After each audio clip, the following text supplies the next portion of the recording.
The coverage I did of Yie Ar Kung-Fu on my channel was one of the first videos I made, and it is plagued by joystick sounds in the background, and it is overall not very good.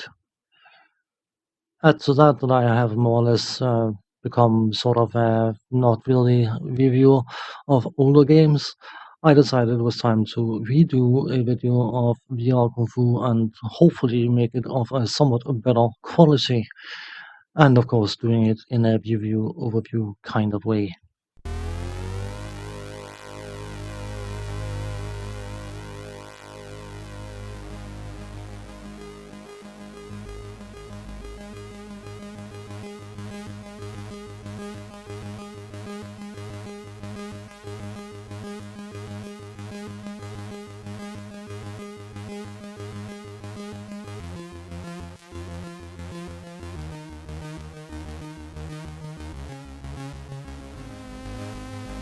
Hello and welcome to a look at Yie Ar Kung-Fu for the Commodore 64, a Konami arcade original that was released by Imagine for the Commodore 64 and various other systems, which of course is irrelevant for this video.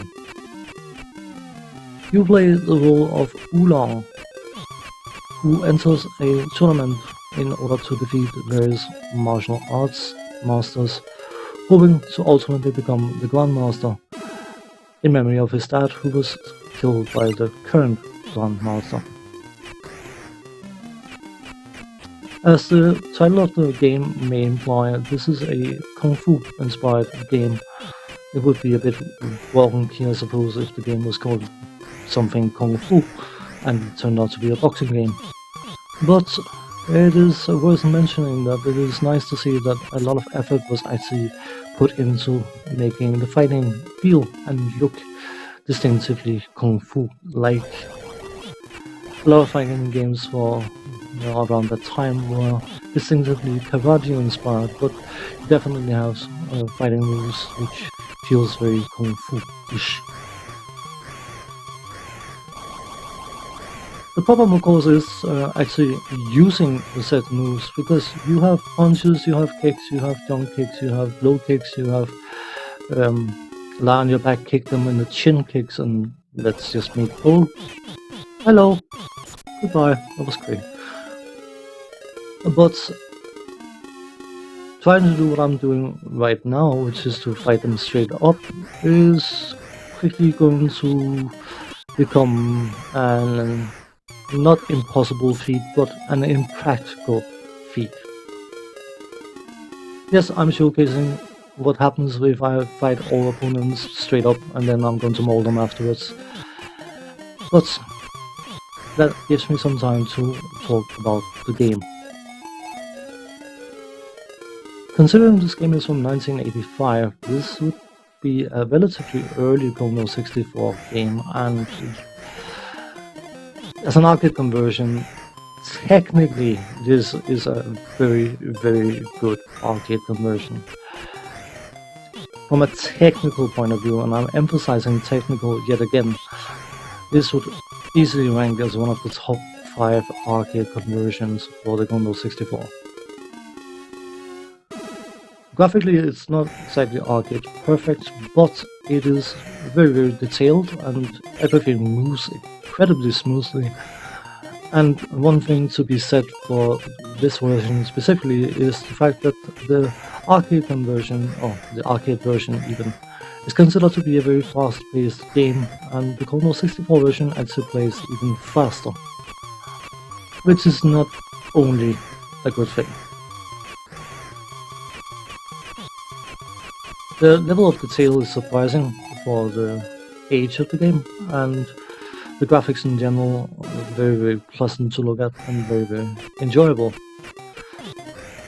The sound design, the in-fighting sounds, also called sound effects, are by and large very, very nice and pleasant to listen to, except for the fact that you perfect an opponent and are awarded several extra lives. In the process, that sounds a bit over the top. The title music is sufficiently dramatic for a fighting game title tune, I suppose, and the in-game tunes are giving you a sense of being in a sort of Kung Fu inspired environment, I think it's called. The controls are spot on. The character is responding very eagerly to everything you tell him to do, and by and large, there's nothing to complain about from a technical aspect. This is a very competent arcade conversion, and it's got the Imagine name on it. It's surprising, isn't it? The problem is pacing. You have all these fancy, nice, amazing, great, spectacular fighting moves, and trying to use them is not impossible, but it's just not practical. So what you end up doing in order to defeat the game is to start cheesing your opponents, and one move you will see used an awful lot is the low kick. Hold down on the joystick and press the fire button continuously until your opponent keels over. And that becomes a predominant move to defeating most of the opponents. Not all of them, some of them are slippery doubles, but that is by and large the fighting move you use to beat this game. It is an incredible arcade conversion until you realize you have to cheese it to beat it, and once you start cheesing it, you have effectively bypassed whatever gameplay this game has. The fighting becomes about as interesting as a cookie clicker, and if you're the type who find those kind of games interesting, then good on you. I require something slightly more advanced. It's a sad state of affairs, because as an arcade conversion, Yie Ar Kung-Fu is an extremely competent game. But, of course, we can't have it all. Now, I'm not going to say it's impossible to do standoff fights and fighting your opponents instead of using cheese tactics, but by and large, it is a very time-consuming process, and I don't think a lot of people would have the patience for it. But there was a high score early on in the game, and I just want to showcase the reason for the low high score. It wasn't just because I played past level 1 and got knocked out or something. No. We defeat Blues, and we defeat him again.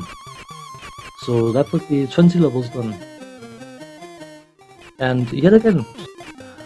So we are now down to having beaten 30 levels of this game. One more time just for good order. And then we come up against Klopp, and look at our score. It's resetting back to 0. And then we get mauled by Fan. Surprise, surprise. The moral of the story has to be that even when Imagine gets it very right, they still manage to get it very wrong.